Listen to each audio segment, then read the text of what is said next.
Je m'appelle Guillaume Legault et je suis directeur général de l'UCPA. L'UCPA, c'est avant tout une association qui vise à permettre aux jeunes d'exprimer l'énergie positive qu'ils ont en eux à travers la pratique de ce qu'on appelle le sport-relation, le sport et la rencontre. Soit dans le cadre des vacances, on a une grosse partie de notre activité qui est de permettre aux jeunes de partir sur des vacances sportives, soit dans le cadre d'activités de loisirs de proximité, on gère un nombre important d'équipements sportifs pour le compte de collectivités locales. Il y a des grandes associations qui ont une activité essentiellement sociale, il y a des grandes associations qui ont une activité marchande, il y a des petites associations qui ont une activité sociale ou marchande. Et tous ces acteurs-là ne fonctionnent pas tout à fait de la même manière avec les collectivités. Ce qu'on peut dire, c'est qu'il y a historiquement des relations de soutien des collectivités locales et plus globalement de la collectivité publique au développement du monde associatif, notamment pour financer des projets dans le monde associatif. Aujourd'hui, il y a beaucoup de conventions de projets. Et puis, il y a de temps en temps, et pas assez souvent à mon goût, un soutien pour l'investissement dans le monde associatif. C'est un enjeu fort que demain, les collectivités publiques s'engagent plus à soutenir l'investissement dans le monde associatif, c'est-à-dire à préparer l'avenir et le long terme, puisqu'elles ont de moins en moins de moyens financiers. Et quelque part, pour tout ce qui est des dynamiques de projet, de fonctionnement, le monde associatif a lui le défi d'essayer de trouver d'autres partenaires. Et il peut en trouver notamment en essayant de redéfinir un autre type de relation que le monde de l'entreprise. Comment les associations peuvent garder leur liberté ? Pour le coup, les associations ont leur liberté. Elles ont, de par leur organisation, une autonomie propre.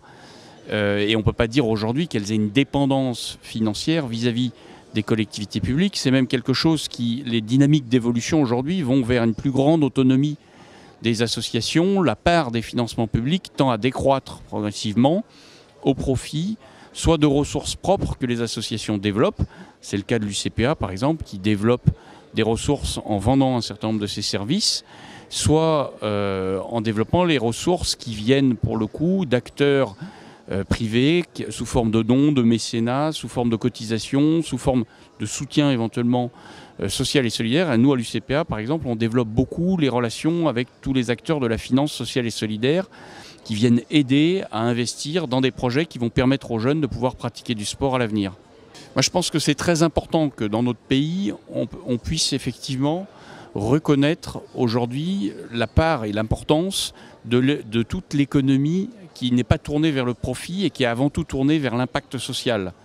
À l'UCPA, par exemple, nous, notre travail, c'est avant tout de faire en sorte que 250 000 jeunes puissent tous les ans partir en vacances alors qu'ils n'y auraient pas accès autrement. 50% des jeunes qui partent avec l'UCPA sont des jeunes qui sont aidés de fait. On leur fait un tarif réduit, on va trouver un moyen pour les aider à financer leur départ. Et il y a même parmi ces jeunes qui partent à l'UCPA, 8% qui sont dans des dispositifs solidaires où on prend entièrement en charge leur départ en vacances. Ça, c'est un vrai engagement de notre part.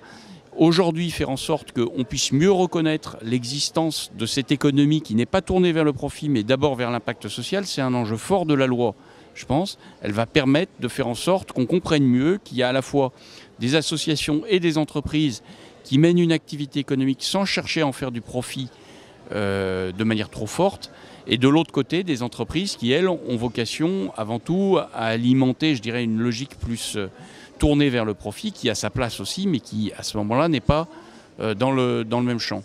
Alors, l'UCPA, en tant que tel, ne mène pas d'action particulière dans le cadre du mois de l'économie sociale et solidaire. Par contre, on est tout à fait en lien et en soutien à tout un tas d'initiatives qui sont menées, que ce soit par les acteurs du tourisme social ou au niveau local, tous les organismes qui fédèrent l'économie sociale et solidaire.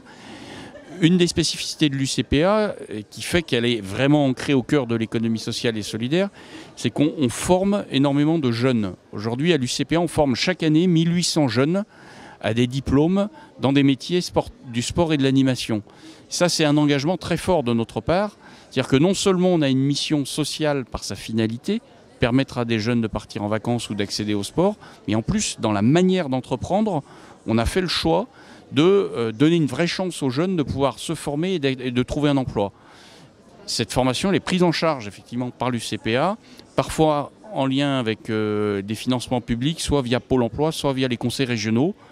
Et derrière, nous, on propose aux jeunes un emploi, au départ dans le cadre de l'apprentissage, et ensuite un emploi plus durable dans notre association. On travaille à la fois en direct et avec des associations, mais de plus en plus, on travaille effectivement avec d'autres acteurs associatifs, les clubs sportifs en particulier, les mouvements d'éducation populaire et de jeunesse, mais aussi tout un tas d'associations locales et de plus en plus aussi avec des initiatives de jeunes non organisés. Je le disais tout à l'heure, mais pour nous, on croit beaucoup à la nécessité de faire une place à l'énergie positive des jeunes aujourd'hui dans notre société. L'enjeu, c'est de reconnaître qu'il y a aujourd'hui des tas de jeunes dans les quartiers en particulier qui veulent prendre des initiatives, qui veulent monter des projets de départ en vacances, qui ne sont pas forcément structurés sur le plan, je dirais, légal avec une association, mais qui mènent une initiative qui mérite d'être soutenue. Et nous, on va essayer de retrouver ces acteurs-là et de leur donner les moyens de pouvoir mener jusqu'au bout leur projet pour partir en vacances, ou bien quand c'est au niveau local, pour pouvoir mener ces projets-là dans le cadre des équipements sportifs qu'on gère, par exemple la piscine Pailleron à Paris ou le Palais de la Glisse à Marseille, sont des équipements importants dans lesquels on accueille tout un tas d'initiatives associatives ou plus informelles menées par des jeunes.